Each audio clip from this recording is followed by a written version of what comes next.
Are you ready to reclaim joy in your life? Why joy? Why now? Welcome to Joy Rules with me, Lorelei, your joy guru. While the world looks like it's at a breaking point, burnout, stress, isolation, and overwhelm dominate the headlines. Within all this, there's a longing for something deeper, something that heals beyond the mind. Joy fuels health, sparks expansive thought, aligns us spiritually, and connects us to one another. Join me as I weave astrology, intuition, and modern psychology to ignite your soul's highest alignment. Each week I sit down with luminous guests who embody joy as a spiritual path, a creative force, and a way of life. So take a deep breath, open your heart, and let's dive into the joy. Because when joy rules, transformation becomes inevitable. Hello, my playmates for the soul. Once again, I feel like a kid in a candy store. This is such a powerful time that we're in right now. The sun has just gone into Cancer at the summer solstice a few days ago. So we're all in that pool of emotion and really looking at what we're feeling, what nourishes us. But the big thing that I want to talk about is for the last year, the planet of expansion, Jupiter, has been in Cancer, the most emotional, sensitive, vulnerable, defensive, reactive, needy, clingy, moody. I'm Cancer rising, so I claim it, but all of it. And a lot of emotional stuff has come up for folks. I mean, have you noticed all this speak about emotional dysregulation or regulation? It's in the zeitgeist. It's in the field for people to be able to better understand the emotions that are coming up. So everyone's been in this. And when I bring my luminous guest on, he is a Cancer and has been in it himself.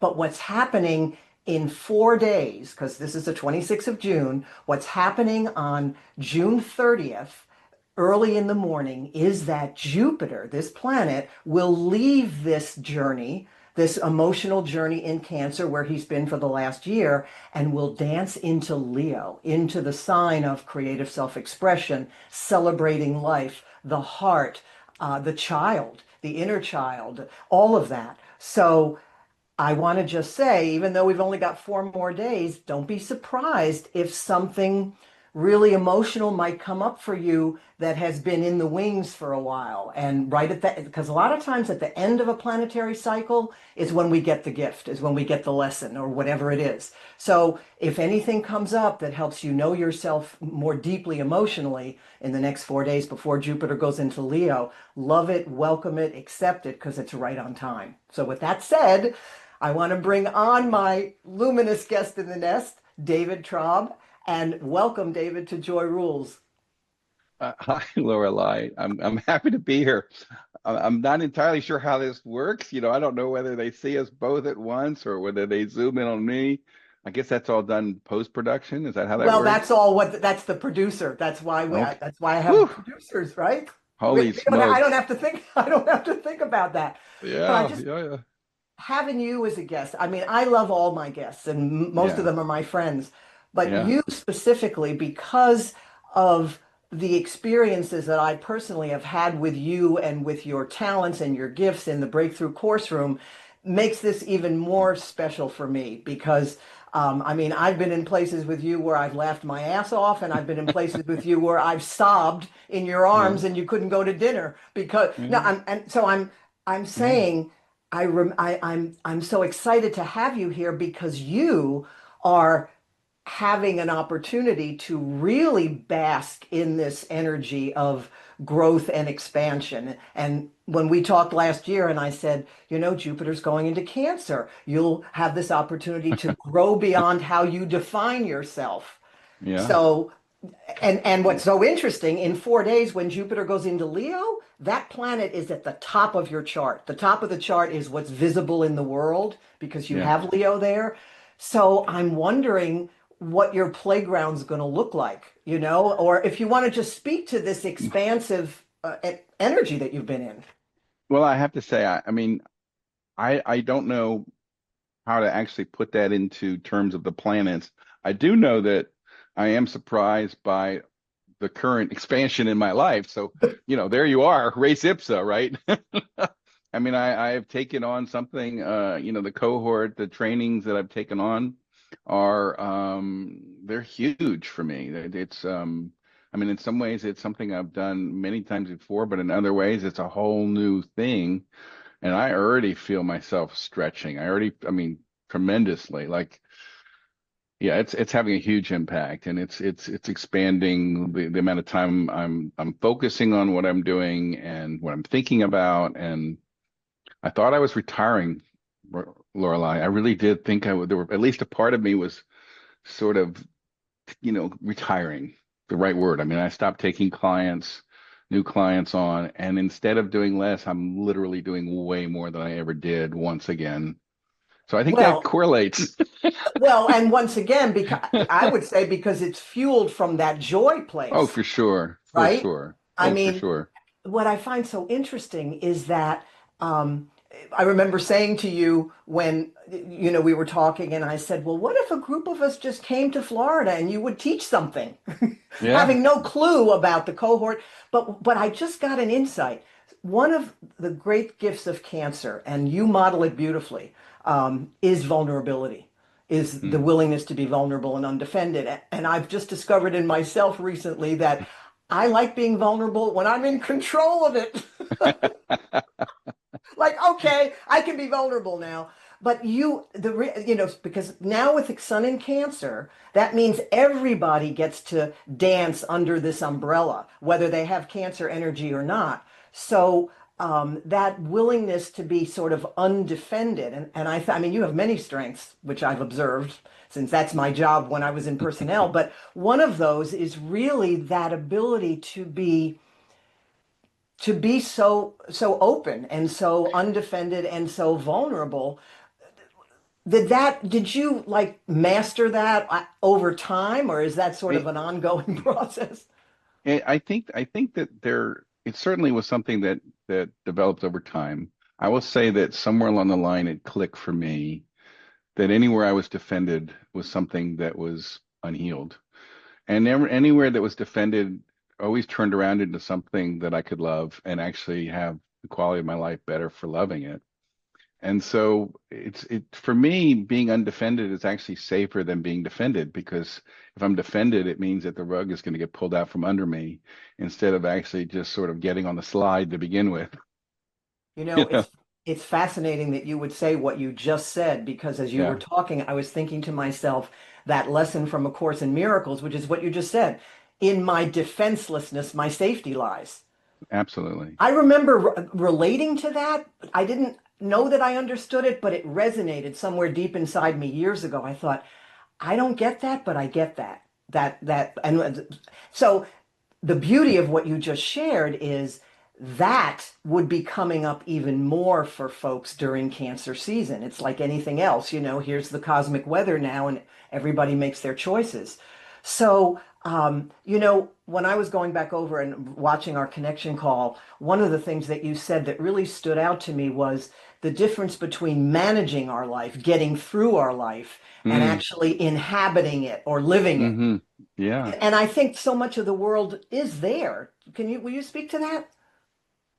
Well, I mean, the thing is, that we can be really busy, and being busy means that we've filled our life. But, being up to something means that we've sort of filled our being. Having something that we're pointed at, having something that excites us, having having a purpose and a passion fills us instead of filling our time. And Yes. and so many people are busy filling their time.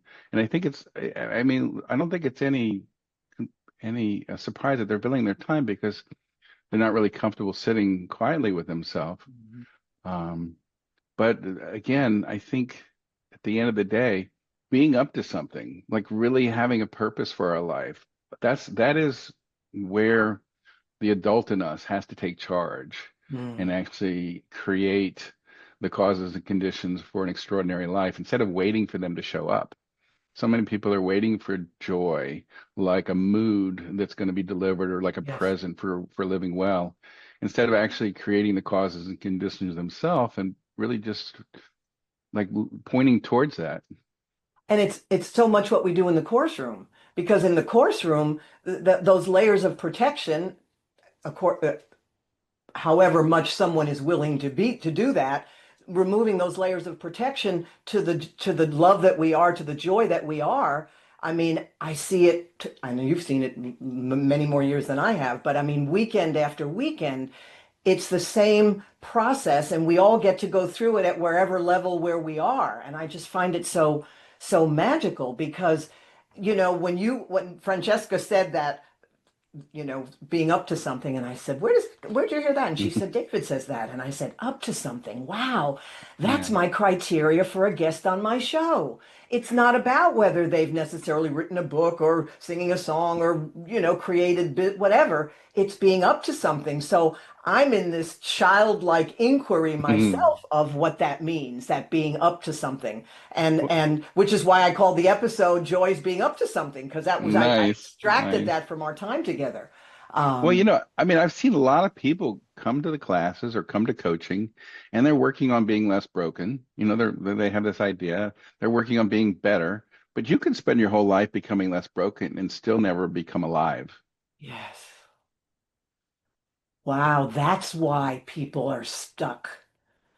They get stuck there.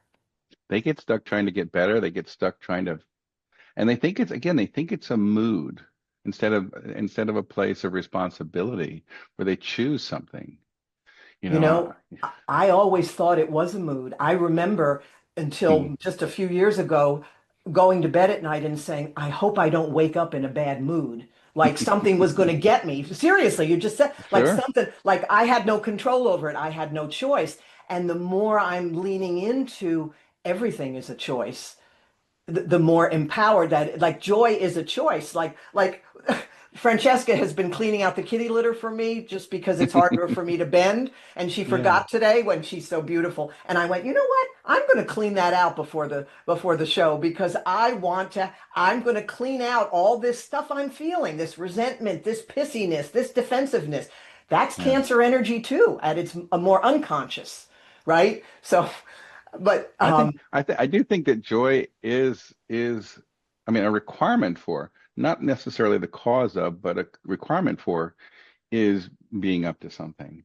And sometimes what you're being up to, it's not about being impressive. When I say being up to something, it doesn't have to be impressive. It has to be deliberate. It has to be chosen. Um, and I'll be to be clear, like you can have joy in a moment, when I would say somebody isn't going to have a really joyful life sitting on their couch. But one of the you can refute that because they could be sitting there with a cup of coffee or someone they love comes up and you say they're having joy in that moment. But really what's having joy about that is all of a sudden they've come present. And in that yeah. moment, they're not really sitting on the couch waiting for life to show up. They're actually present in that moment. Mhm. And so being present, being up to something, again, these are correlated because we choose a life where we get to be present. We get to be present to what we're up to, as Yeah. opposed to waiting for it. Yeah, yeah. And I was thinking when I was reflecting on you and all the times that I've been in the course room with you and your amazing ability to create a container, to create a safe space for whatever is to unfold.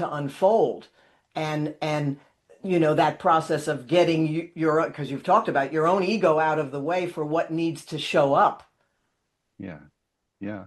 Well, and there's a tension there too, because we're creating a container that's safe, that's loving, that allows expression. But at the same time, there's the dual rub that says we actually have to get everybody to be up to something. They can't just sit there and be comfortable. See, so the magic happens in that rub that not only are they comfortable and safe, but they're being led to being up to something. Yeah. Yeah. And so there's a tension there, right? There's a rub that occurs in that. Yeah, and I'm seeing in myself this being dragged kicking and screaming is what it feels like. It's like I just got an insight since just last week we had this beautiful alignment of Venus and Jupiter in Cancer, which is, well, let's see where we're vulnerable. I think my pissiness is it's my resistance to creating a new family because it touches the wound of the family that I had, of the family Mm, that I grew up in. And so there's this, I don't want to, I'm comfortable in my, yeah, no, I'm just, in this moment, I'm just saying, Yeah. because what You you're know, saying is glimmering this in me. I could say triggering, mm, but it's a glimmer. we'll go with either one. That's good. I like that. I can support that. Well, Yeah. I think I mean, there's something very, the universe has got a sense of humor. If you don't recognize that, okay, you're really missing out. Like our deep bonds we require rubbing to have deep bonds. When our relationships are comfortable and we can come and go as please, I mean, we may have a nice feeling around somebody, but there isn't any bond there. We haven't really built anything. Hmm. And so, we have to, this is the duality of it. I mean, on one hand, we want to be self-reliant. On the other hand, we have to recognize we need someone else for what there is between us. I can't create the thing between us without you. Yeah. And there's something really precious here. There's something really spectacular here in terms of, for me, I know that for human beings, connection, belonging, these are really important in terms of being able to have a fabulous life. People And that think that they can do it all themselves are missing out on the magical thing that happens between us. yes. As you're speaking, I'm so seeing your chart in my head because Cancer is about belonging and connection. And we have another 4 days with the planet of wisdom in Cancer. So it's almost like we couldn't talk about it too much, Mm, really, mm, because belonging and connection, you know, well, I believe we choose our family and we choose our friends. When people say, you don't choose your family, you choose your friends, I think we choose everybody. Everybody comes in to be in service to our soul, the person yeah. that, whatever. But just this recreation of conscious family, because we've all have wounding, right, to one degree Right. or another. And so to Right. consciously create family and belonging and connection. And here we are with the sun in Cancer, your sun sign. Your birthday is coming up in just 2 or 3 weeks. The cohort Yeah. happens right after that. Right. So, so do you feel the kid in the candy store that I mean the because having Leo at the top of your chart means that you've been very visible in your life. I mean, whatever you've done career wise, I know you were a programmer originally, but all the stuff that you've done and whatever accolades and whatever that you've shined in your profession, so to speak. I'm not saying that to flatter you. I'm just saying that if somebody's got Leo at the top of their chart, they're pretty much in charge of their playground. Well, I So mean, your my playground is, job has been to be a teacher in front of the room. So I mean, I think those two are lined up.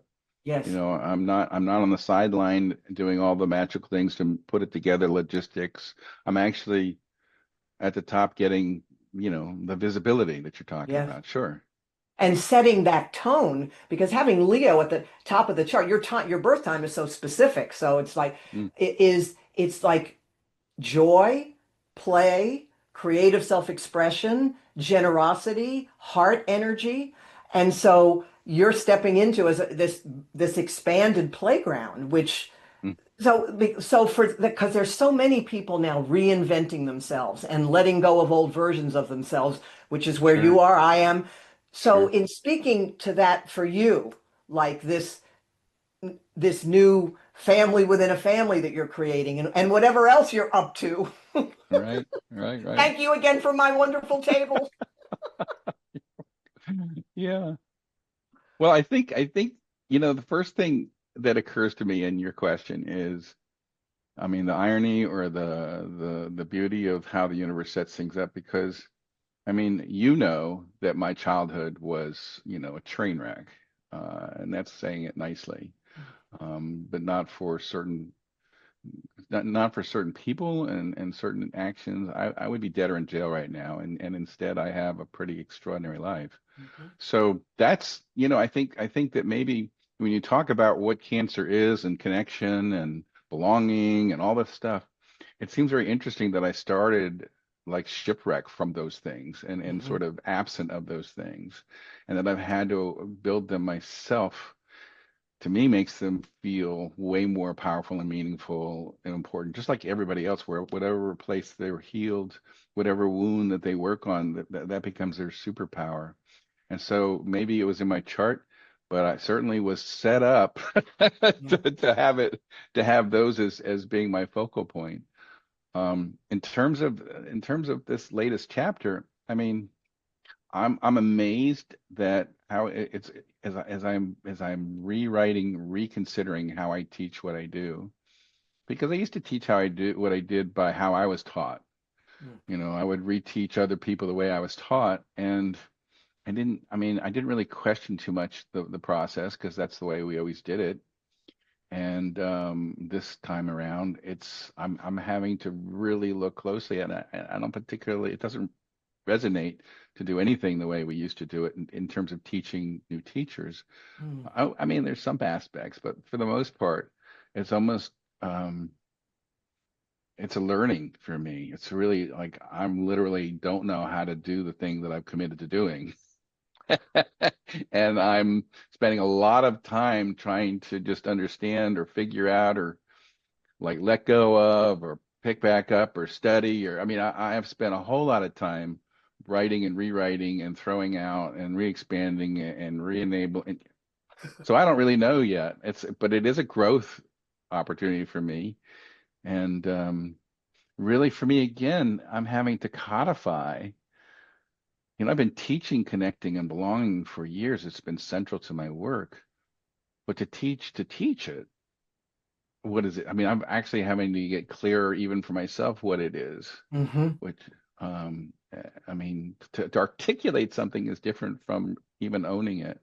To articulate it in a way that you can pass it on is, or even trying to construct the experiences that would pass it on. I'm finding it to be, yeah, like an extraordinary puzzle for me. Well, and it's so perfect because the crab, has a shell. And then we could say over the last year, the shell has gone away, and now it's the naked crab. And, you're getting an opportunity to build a new home within yourself or a new shell or whatever you want to call it, not to hide, but in terms of what feels safe to me now, what feels protected. And the point is, everybody's in that, whether they know it or not. I mean, you just happen to have the planets basically because the planets don't do anything to us, I believe. They basically reflect what's already going on inside us, what's already Uh-huh. informed here, and then as above, so below, that's my belief. It's not like, oh my God, I'm Sure. at the mercy of the full moon. Right, right. Well, I mean, it's a clockwork. I mean, it's 4 o'clock because it's 4 o'clock, not because the time, not because the hand is sitting on a four, you know. Right, But we can right. look at the clock to see what time it is. Yeah. I guess for me, I'm really excited to watch you from that perspective when Jupiter goes into Leo, because one of again another thing that I experience from you whenever I'm in your presence, whether it's in the course room or otherwise, is that state of joy that I relate to. I mean, is that childlike innocence and wonder, and again for you, that's going to be expanded in terms Mm, of how you're in the world. So it would seem to me that maybe I'm talking to myself, what I see in you that I see in me in a way, because it's almost like the joy of that can override or support or create a something for any fear, any anxiety, any I don't know how to do this because I'm in the same boat you are doing my thing. yeah. Well, yeah. I mean, I don't, we're all curious about how it's going to show up, Yeah. Lorelei. I don't have any real predictions about it. I plan to do what I've always done, show up, be helpful. I mean, I also, I I've always prepared massively and then shown up and forgotten everything I did in preparation.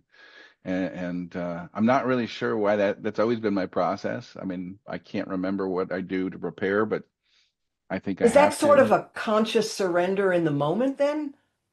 Sort of like you've Well, done the prep work and then, sure. The moment tells me what I have to do next. I yeah.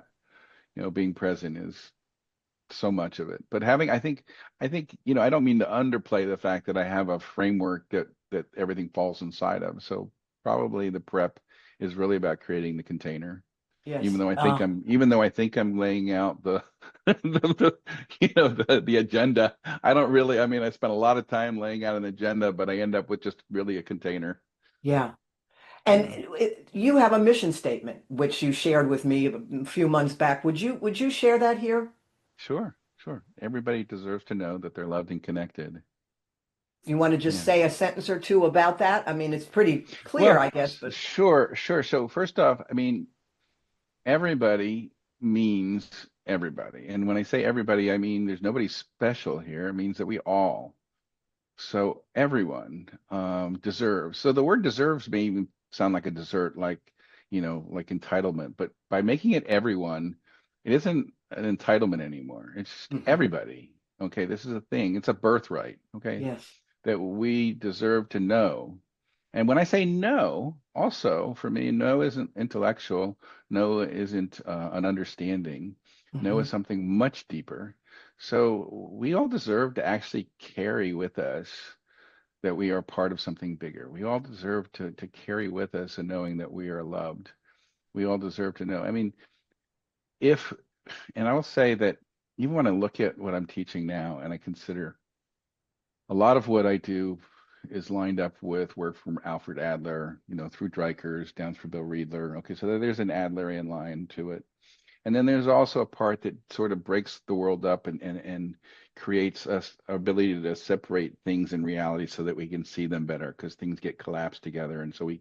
And that technology comes out of like Warner Earhart and Heidegger, philosophy and so even in that, what we find is that hmm,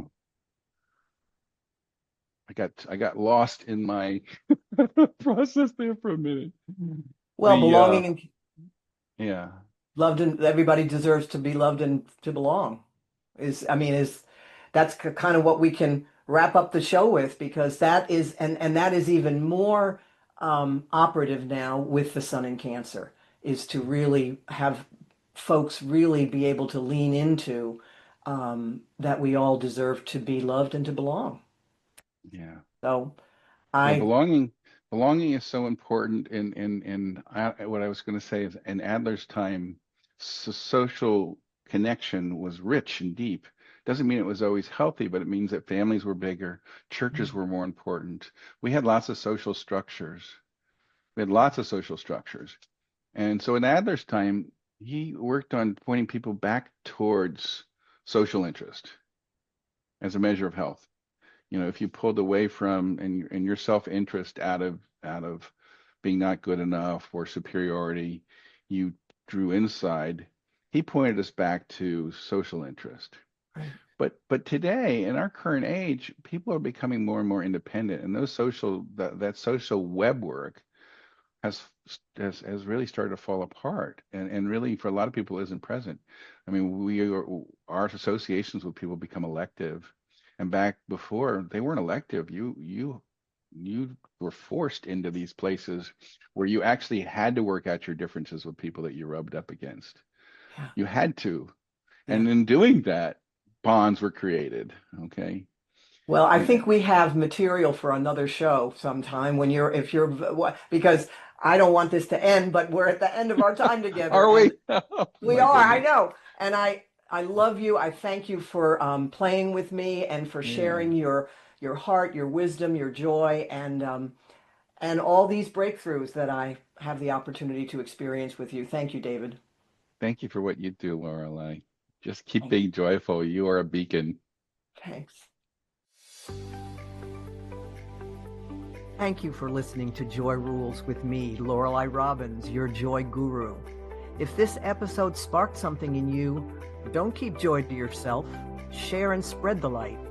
Tune in the second and fourth Friday of the month at noon Pacific, 3 p.m. Eastern, right here on Transformation Talk, where together we reclaim joy as the foundation for transformation. To dive deeper, visit me at joyrules.com. And remember, joy isn't optional, it's essential. And visit joyrules.com for lots more joy. Until next time, keep choosing joy and join the joy revolution. And until we connect, I wish you blue skies, green lights, and lucky stars.